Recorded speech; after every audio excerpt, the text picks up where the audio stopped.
Si ustedes abren su Biblia en Isaías capítulo 1, versículo 1, uno de los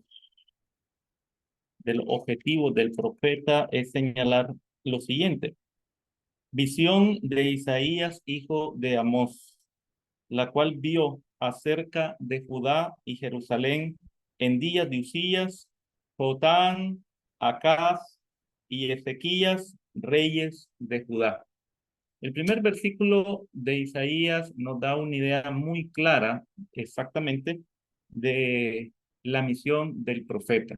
En primer lugar, Isaías significa la salvación de Jehová. Esto que es muy importante.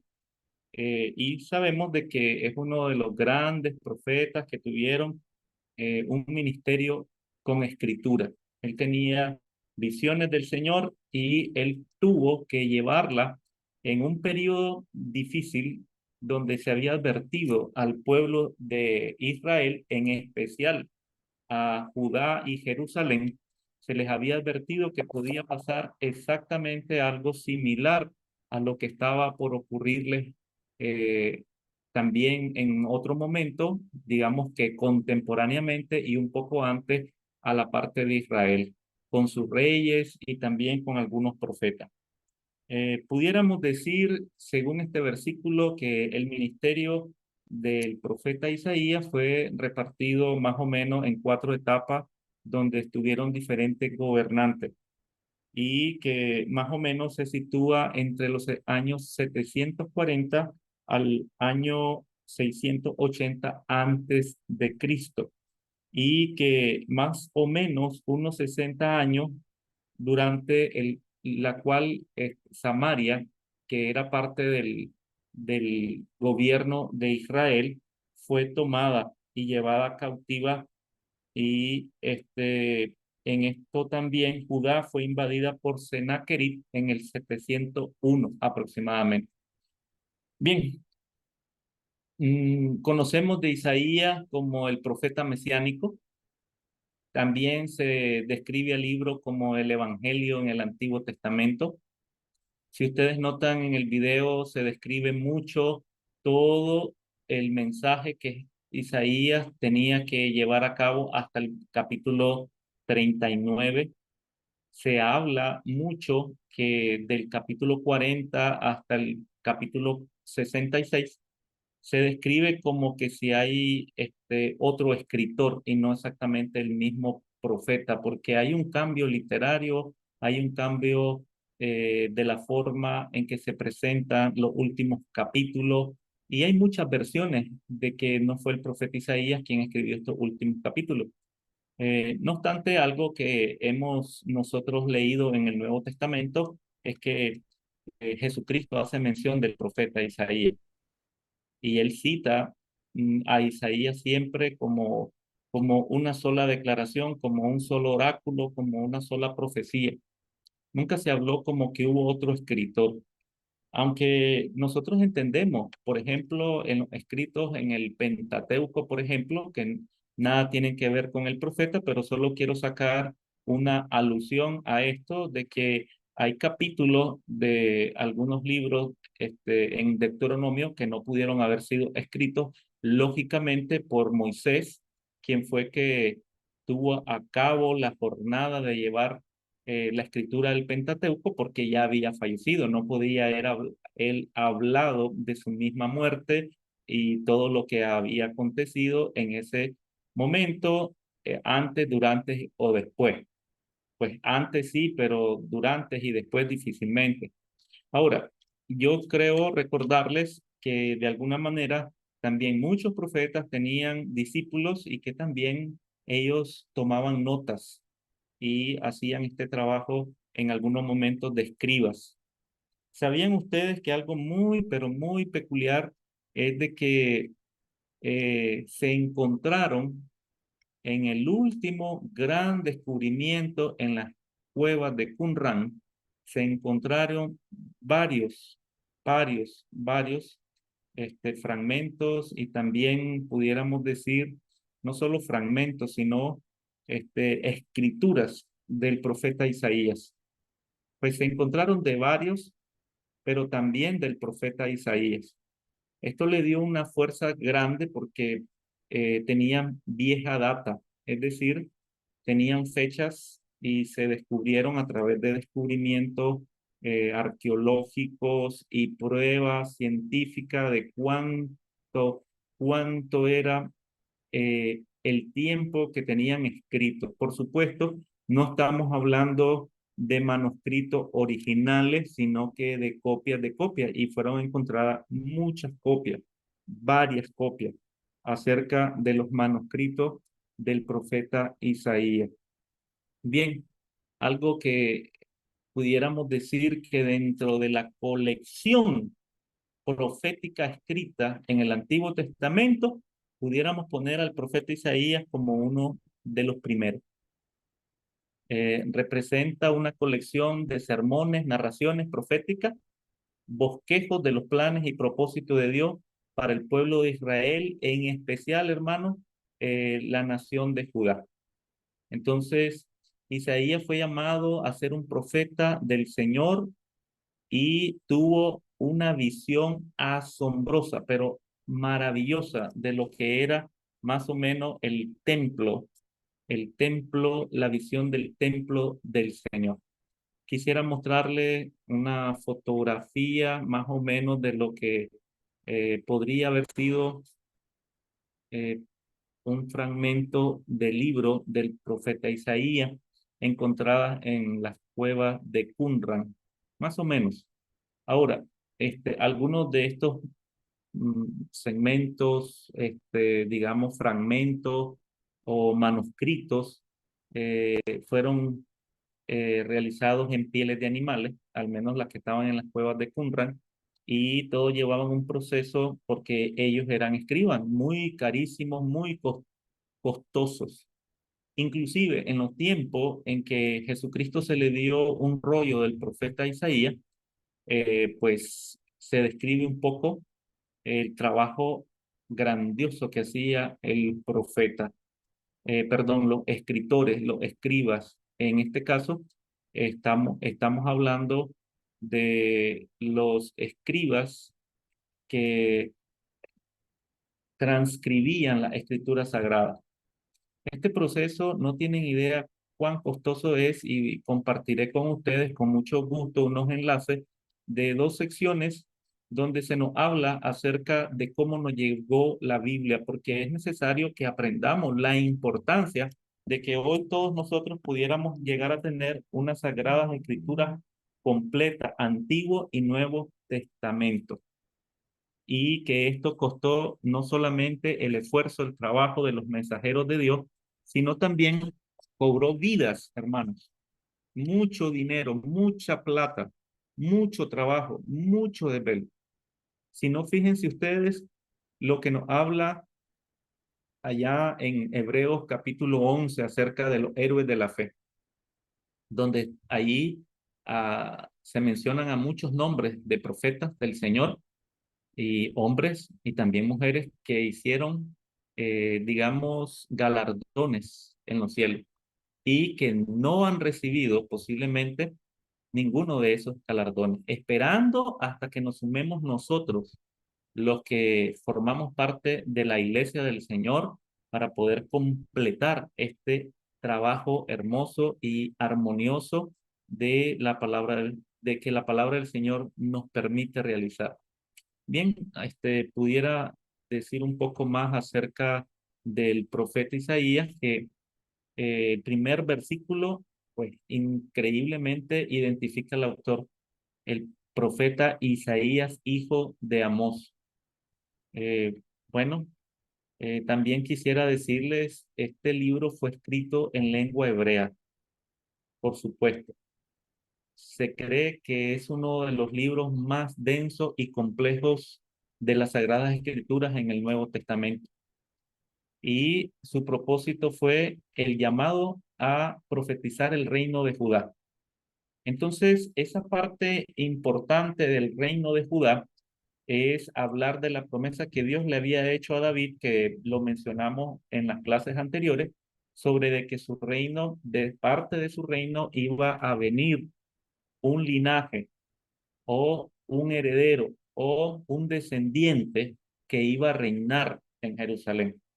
Y esto pues en el Nuevo Testamento ya lo entendemos como la Jerusalén celestial, no exactamente lo que pensaban los apóstoles. Ustedes recordarán un poco acerca de los apóstoles, que los apóstoles en algún momento pensaban de que era exactamente el Señor Jesús, el Mesías, el ungido de Jehová, el siervo del Señor, el que iba a restaurar política y militarmente a la nación de Israel.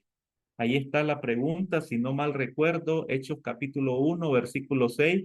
Señor, ¿restaurarás al reino de Israel en este tiempo? Y el Señor contundentemente responde, no les toca a ustedes saber los tiempos y las sazones, sino a mi Padre Celestial que está en los cielos. Pero ustedes recibirán poder. Vayan a Jerusalén, dice la Escritura. Ahí recibirán poder y me serán testigos en Jerusalén, en Samaria, en Judea y hasta lo último de la tierra. El sentimiento patriótico, el sentimiento de nacionalista de todo israelita era saber de que regresaría la gloria de Jerusalén, pero en los tiempos de Isaías pues era decadente, era corrupta. Todos los reyes, principalmente de los reyes de Israel, pudiéramos decir que casi no hubo ni uno de que hiciera lo recto ante los ojos del Señor. Pero en el caso de los reyes de Judá, después que se dividió el reino en Roboán, el hijo de Salomón, entonces había, hermano, una fluctuación de reyes buenos, reyes malos, reyes malos, reyes malos y después reyes buenos. Era una intermitencia, pero de alguna manera acá encontramos a cuatro reyes importantes. Acá Jotán, este, creo que un poco, no me recuerdo, bueno, Usías y Ezequías, ahí está. Y el profeta tuvo que tomar de alguna manera el trabajo de advertir, no obedecer al Señor. No sé si ustedes quisieran hacer un breve comentario, quisieran participar en este momento, lo que significaría para un profeta, ya que iniciamos con Isaías, saber de que tenía que declarar la palabra del Señor a personas que tenían de alguna manera la voluntad del Señor, la promesa, tenían la promesa, la promulgación de la ley, hermanos, tenían la aprobación de Dios de ser el pueblo y Judá, que eran de los descendientes de David, solo tenían que obedecer la palabra. ¿Qué les parece a ustedes contestar esta pregunta? ¿Qué tan frustrante podría ser para nosotros si fuésemos el profeta Isaías, que tenía que declarar la palabra del Señor y que esperaría que la nación, los reyes, los sacerdotes hicieran exactamente la voluntad de Dios, pero al final se daba cuenta que no lo hacía? No sé si alguien quisiera participar y poder comentar un poco. ¿Qué tan frustrante sería para usted si fuese el profeta Isaías a declarar palabra del Señor y que tal vez tuviese al menos eh, la idea positiva de que iban a obedecer porque eran el pueblo de Dios? Él era un profeta, escribió y dice, bueno, yo les diré las indicaciones y me van a obedecer. Pero al final no lo hacían. Hermano, hermana Reina, hermano Jorge Collado. Un tercero, si quieren, levante la mano para que solo quedemos con tres comentarios. Ok, nos vamos con el hermano Roberto ok, Byron, los cuatro. A ver, uno a uno. Hermana Reina.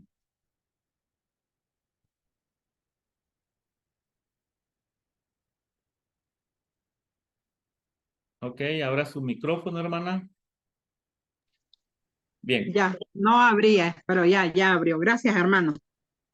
Yo pienso, hermano, que era bastante frustrante porque la verdad es que eso es lo que se esperaba, que si eran el pueblo de Dios, el pueblo elegido, el pueblo bendecido, sería como más fácil, ¿verdad? Eso sucede actualmente, hermano, cuando uno le habla a la iglesia, por ejemplo, en el caso de nosotras como damas, se espera de que las hermanas sean dóciles, que sean obedientes, porque son hermanas, porque son cristianas.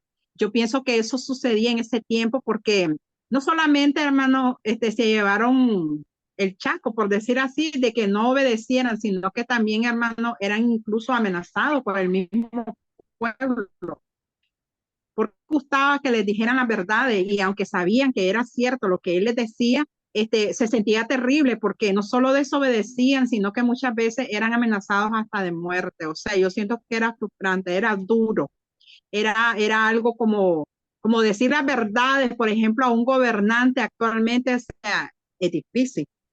Eso sucedía en esos momentos porque él se dirigió muchas veces a reyes, a gobernantes, a personas importantes que hacían caso omiso de lo que él decía. Entonces, pues yo siento que era bastante frustrante en realidad. Ok, gracias. Hermano Jorge.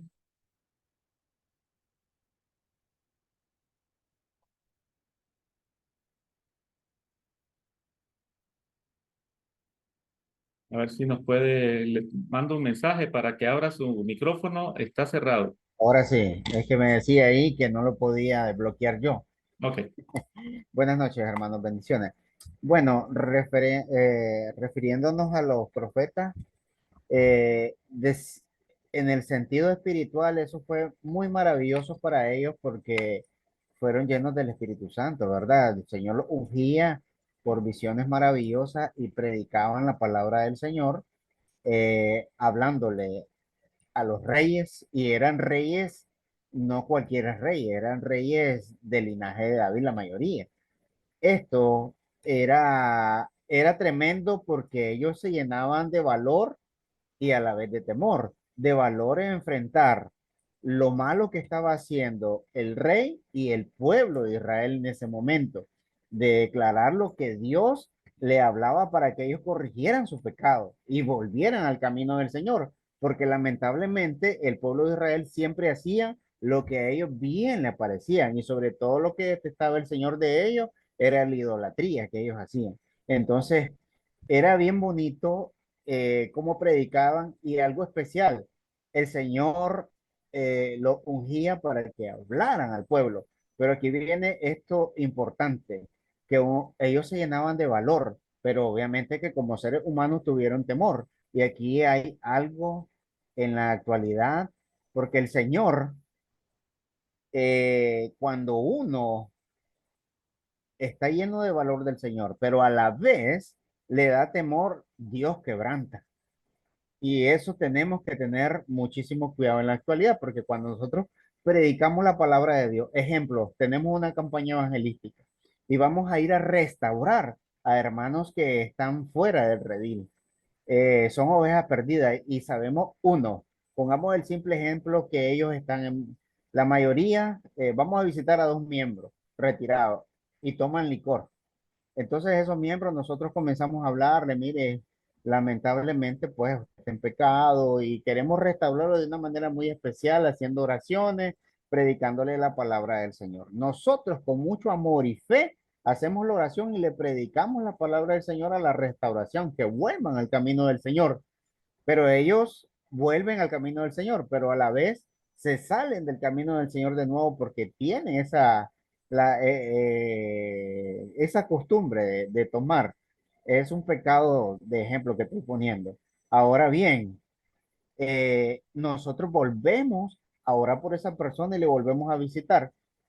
Muchos miembros, cuando se dan estos casos, ve, no volvás a gastar tiros en sopilotes, dice. Algunos yo he escuchado miembros que dicen, ah, pero es un alma perdida, entonces tenemos que buscar cómo restaurarlo y no es en ese momento, hay que orar siempre por esas almas perdidas, porque si Dios nos hace un llamado, es un llamado especial. Nosotros somos llamados a predicar el evangelio. ¿Cuándo? Un momentito, siempre, hasta la segunda venida del Señor. Gracias, hermano Jorge. Hermano Roberto, puede abrir su micrófono.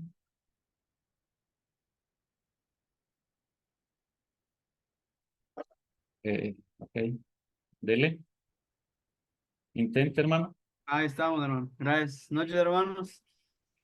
Eh, Es bien interesante, hermanos, ¿verdad? Analizar la vida de los profetas, no solamente la gran tarea que tenían por delante, sino la forma, la gallardía, la valentía que ellos tenían al enfrentar el pecado, hermano. O sea, ellos miraban que el pueblo pecaba, ellos iban y confrontaban el pecado, o sea, confrontaban al pueblo, es decir, dejen de actuar así, de comportarse así, porque esto va en contra de la voluntad de Dios, esto no le agrada a Dios. Yo creo que hoy en día, hermanos, eso se ha quedado un poco atrás, hermanos, ¿verdad? Porque lastimosamente, hermanos, hay líderes que dicen, aunque conocen el pecado de algún hermano o de hermana, a veces no lo quieren decir por temor a que se va a ir de la iglesia, qué va a decir. O viceversa, ¿verdad? Que la membresía dice, viendo el pecado del predicador, del líder, dicen, porque lo he escuchado, ¿verdad, hermano? Y es triste, dicen, pero es que es nuestro líder y ¿qué le podemos decir nosotros, ¿verdad? Entonces, es triste, hermano, ¿verdad? Que como hoy en día, lastimosamente, como que se le da más libertad al pecado, ¿verdad? Y no se toma esa responsabilidad como antes lo tomaban los profetas de denunciar el pecado, de decir, bueno, se está robando, hay que hablar las cosas como son, hablarle al pueblo, hablarle a la congregación y decir que el robar, el mentir, el meterse en chismes, el murmurar, son pecados que no le agradan a Dios. Pero vuelvo y repito, ¿verdad? Que hasta incluso se dice hoy en día, es que hoy solo mentí y eso no es un pecado grave, pero delante de Dios, pecados, pecados, ¿verdad, hermano? Entonces yo siento que hay cositas donde tendríamos que mejorar como iglesia, ¿verdad, hermano? Gracias, hermano. Hermano Byron,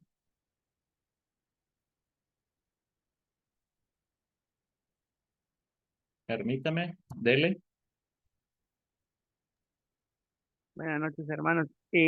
Buenas noches. Los hermanos, los hermanos que ya participaron hablaron de, pienso yo, de que qué privilegio tenían los profetas de ser escogidos por Dios y eso de ser respaldado por Dios al momento de ir a confrontar el pecado del pueblo. Y me imagino yo a Isaías en ese momento de que él estaba confiado de que, ok, es el pueblo de Dios y me va a ir bien.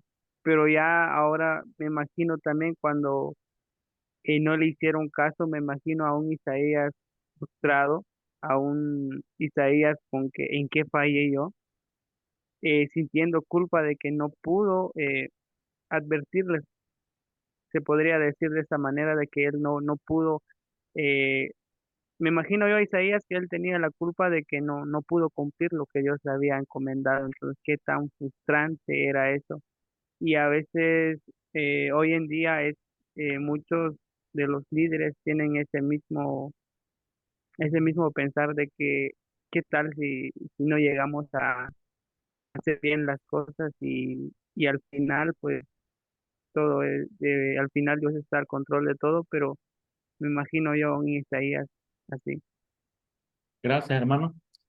Bueno, hay varias ideas que ustedes nos están diciendo y algo que quiero decirles de que Judá estaba atravesando por tiempos de rebelión, pero también de avivamiento. O sea, había promesa del Señor.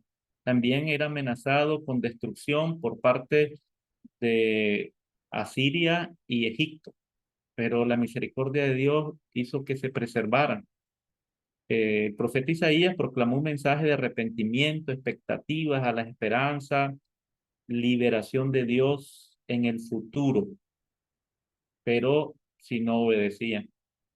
Isaías 43, versículo 13 dice, desde los tiempos antiguos yo soy, no hay quien pueda librarles de mis manos.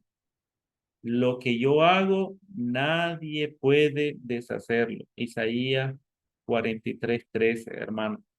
Entonces, digámoslo así, un panorama general es que el profeta va a revelar juicio y salvación. Y como siempre, los profetas hablaban un mensaje central de esperanza, aunque no fueran obedientes, como dijeron algunos de ustedes.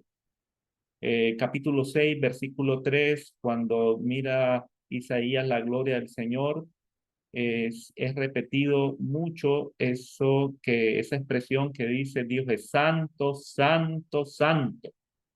Y por lo tanto no puede permitir que el pecado quede impune. Por eso el versículo 2 dice del capítulo 1 de Isaías, oí cielo y escucha tú tierra, porque habla Jehová, crié hijos y los engrandecí, y ellos se rebelaron contra mí. Y ahí está el juicio del Señor para que corrijan eso. Había un fuego consumidor, había que corregir el pecado, tenía que definitivamente cortarse todo lo malo, purificarse con fuego. Y esto pues iba a obedecer de que muchos iban a ser castigados, pero venía un renuevo, venía la promesa de Dios que había prometido en Génesis 3:15 acerca de la enemistad entre la mujer y la serpiente, la simiente de la mujer y la serpiente de las, perdón, la simiente de la serpiente. Y esto seguía ese mismo rumbo, esa misma hilación, ese mismo acontecimiento. Recuerden algo que es muy importante, Isaías miró la gloria del Señor y al ver la gloria de Dios, podía haber él estado viendo el templo de Jehová era algo maravilloso, algo con, con mucha gloria material, la construcción, todo lo que Dios ordenó era algo excepcional.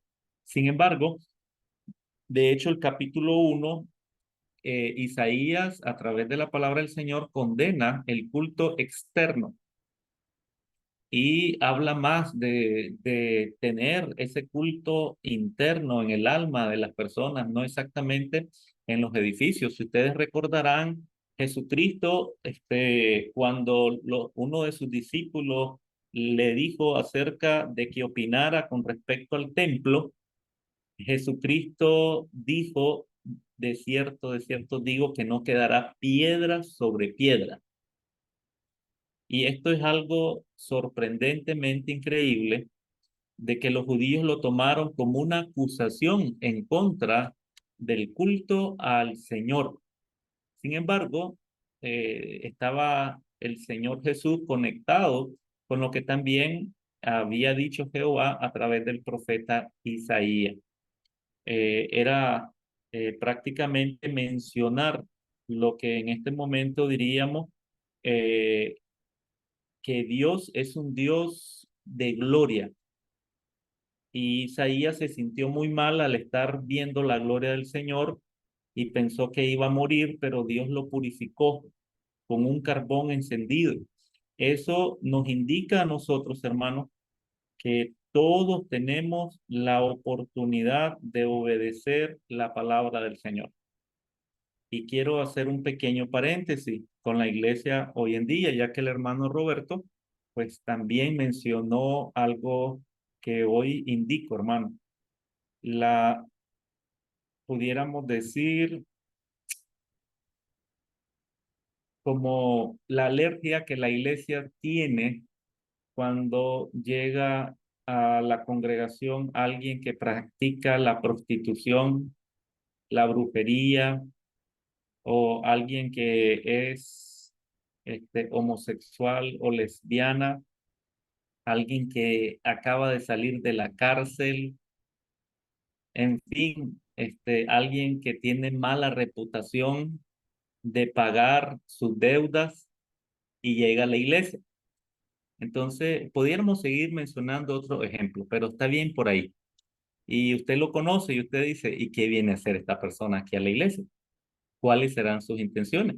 Posiblemente su mente viaje acerca de que no merece estar en la iglesia, al menos que haga un cambio total y absoluto y completo. Entonces, usted conoce al drogadicto, usted conoce al alcohólico, usted conoce al mentiroso, usted conoce al hombre infiel, a la mujer infiel, y usted dice, no merece estar en la iglesia, al menos que deje todo.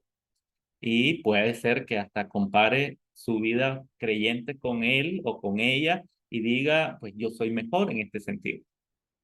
Pero también pudo haber sentido algo similar el profeta. Sin embargo, Dios dice que uno de los seres vivientes se acercó y le tocó con el carbón encendido en la boca para purificarlo. Esto nos indica, hermano, que todos nosotros debiéramos de tener un tiempo de examinar nuestra fe, si andamos en Cristo, si estamos haciendo lo que a Dios le agrada. Tal vez no andamos en pecados que son escandalosos, pero pudiéramos tener resentimiento en nuestro corazón, celos, pudiéramos tener enojos que no se han curado y de repente nos volvemos iracundos y se considera un pecado, pues sí. Imagínense un hermano con amargura en su corazón, siempre amargado, alguien que anda siempre deprimido y juzgando a los demás. Y tal vez no anda en otros pecados, pero sí tiene ese problema. Pero cuando viene alguien de ese tipo de pecado escandaloso, a veces pensamos de que Dios no va a tener misericordia de ellos. Y no exactamente porque lo dudemos, sino porque a veces nosotros clasificamos los pecados y decimos, pues, esta persona que conozco, pues, no, Dios no lo va a perdonar. O como decía el hermano, se reconcilió, pero se volvió a ir. Está jugando con Dios. Pudiéramos tener alguna de esas alusiones.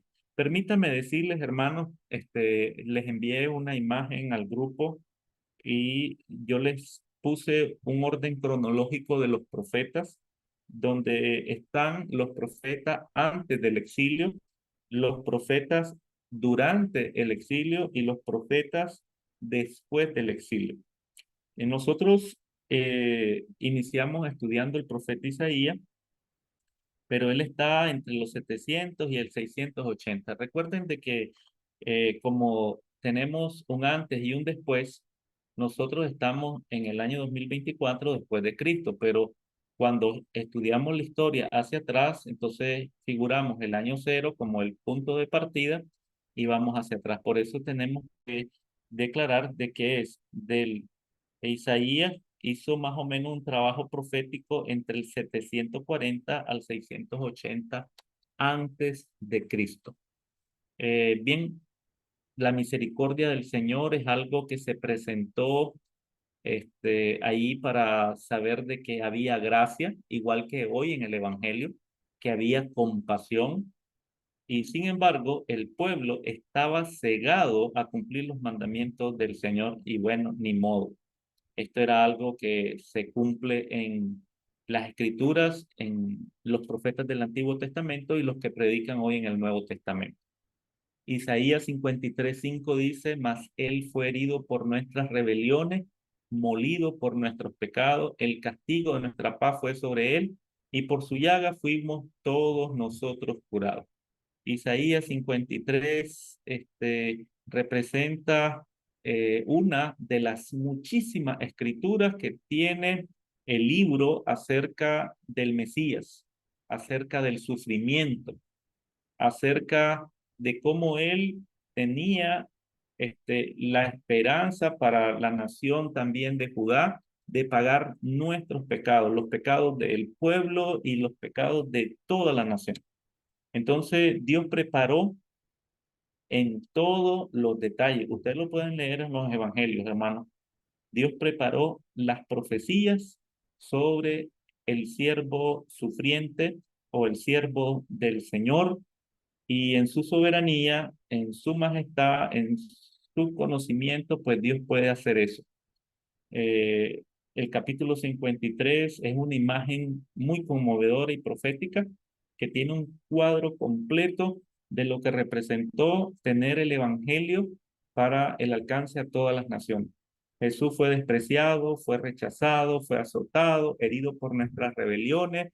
Él pagó el castigo que nosotros merecíamos y se convirtió por nosotros en el último y en el perfecto sacrificio porque Él fue el Cordero de Dios que quitó los pecados no solamente del pueblo de Israel, sino del pueblo y de todo el mundo. Aunque Él en realidad fue sin pecado, Dios puso en Él nuestro pecado y nosotros fuimos hechos justicia de Dios en él. Y esto es algo que lo encontramos en el libro. Bueno, en la parte de los primeros 39 capítulos, hermanos, hay fragmentos que tienen diferentes orígenes.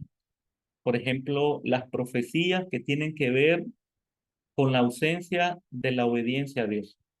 Y ahí están los ay. Nosotros le decimos ayes en plural. Revelan el enojo y la ira de Dios. El ay, ay, ay, ay.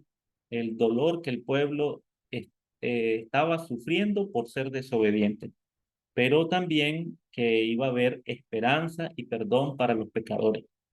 En el capítulo 24 al 27 de Isaías, de alguna manera, hermano, estos capítulos del 24 al 27 se refieren como el pequeño apocalipsis de Isaías y comienza hablando de la tribulación que iba a sentir a través de la invasión babilónica. 24, 25, 26 y 27. Les aconsejo que puedan leerlo y darle una parte de comprensión a ese lenguaje que establece ahí. Ahora, este libro es considerado desde el capítulo 40 al 55 como el libro de la consolación, que se sitúa en los últimos años del exilio babilónico. Ya estamos hablando, lógicamente, cuando ya comienzan algunos a regresar. La voz profética asegura que Dios, Jehová, restauraría a Sión, la ciudad del rey, y que el pueblo tiene el rol de ser la nación que evangelizaría a todas las naciones. Y uno de los otros profetas que menciona eso, pues, es que aquel profeta que dijo, de Sión saldrá la ley y de Jerusalén la palabra de Jehová. Este anuncio profético reveló la acción de Dios en la historia. Del 55 al 56, las profecías finales nuevamente cambian de lugar. Entonces, el énfasis comienza a ser puesto en las tierras de Palestina, con el templo restaurado y los sacrificios y la adoración viniendo del exilio de Babilonia. Ya comienza la primera deportación de regreso, perdón, el regreso, la restauración y la segunda. Y estas partes pues las vamos a ir viendo en otros momentos. Ahora, entre estos últimos capítulos, desde el capítulo número 56 al capítulo 66, pues habla las profecías de guardar el sábado, el significado del ayuno, el dilema de las promesas divinas que no se han cumplido porque tenían que esperar el cumplimiento de los tiempos en la restauración de todas las cosas cuando vendría ese Mesías, ese Cristo, ese ungido. También el ánimo con esperanza, el doloroso pecado de Judá y la bienaventuranza del remanente, que era el remanente del Señor. Bien, quisiera mencionarles en este momento quizás el capítulo 66, si ustedes nunca lo habían leído, el último versículo, que es el 24, bien, pero quisiera leer 22, 23 y 24 del capítulo 66, que dice siempre en la presencia de Dios. Pues algunos, inclusive que leyeron quizás la última o escucharon las últimas profecías del profeta, supieron de que había promesas que todavía no se estaban cumpliendo en el tiempo de ellos. Y dice aquí, porque como los cielos nuevos y la nueva tierra que yo hago permanecerán delante de mí, dice Jehová, así permanecerá vuestra descendencia y vuestro nombre. Mire que son promesas que en ese momento no se han cumplido. Y de mes en mes y de día de reposo en día de reposo vendrán todos a adorar delante de mí, dice Jehová. Bien, ahí está el continuo sacrificio el cumplimiento de las leyes, pero el versículo 24 dice, y saldrán y verán los cadáveres de los hombres que se rebelaron contra mí, porque su gusano nunca morirá, ni su fuego se apagará, y serán abominables a todo hombre. Tenemos mucho más que investigar del profeta Isaías, pero estimados hermanos, es un profeta muy culto, es un profeta muy entregado. Su familia estaba involucrada en el trabajo de su profecía. Se dice que el rey Manasés posiblemente lo mató y algunos creen, según la tradición de la Midrash, en que fue cortado, aserrado por la mitad cuando él se refugió en un tronco. Y dice que el rey, en la tradición judía, aserró ese árbol y lo cortó de parte de su cuerpo, y que lo que se dice en Hebreos acerca de que algunos fueron aserrados, tal vez hace alusión al profeta Isaías. Isaías es el evangelio del Antiguo Testamento. Isaías todavía nos anuncia cielo nuevo y tierra nueva, como dice el Apocalipsis, en los cuales mora la justicia. Ni siquiera nosotros tenemos cumplida esa promesa. ¿Cómo será lo que Dios finalmente anunció por el profeta Isaías? Sí es cierto, años atrás, a este tiempo, vino Jesucristo, el Mesías, el Cristo, el ungido de Jehová, el siervo sufriente, y eso ya se cumplió. Nosotros no lo vimos, pero lo leemos en la Escritura y lo creemos por fe. Pero más adelante viene cielo nuevo y tierra nueva. ¿Se imaginan, hermanos, hermanas, que viniera hoy el Señor Jesucristo? Se acaba todo. Si estamos con vida, los muertos en Cristo resucitarán primero. Luego nosotros, los que hemos quedado, seremos transformados en un abrir y cerrar de ojos. Y estaremos en el cielo con Él. Ya no va a haber llanto, ni tristeza, ni dolor. Nuestro cuerpo ya no va a heredar la vida eterna, pero nuestra alma siempre seremos purificados por el Señor. Pero primero vamos a juicio. Y es importante, como decían algunos de ustedes, que hagamos la voluntad del Señor. Y aún cuando venga el juicio final, nuestra justificación no es por obra, sino por fe en Jesucristo, porque Jesucristo llevará también nuestras cargas y nuestros pecados el día del juicio. Él es nuestra propiciación y nuestro abogado defensor.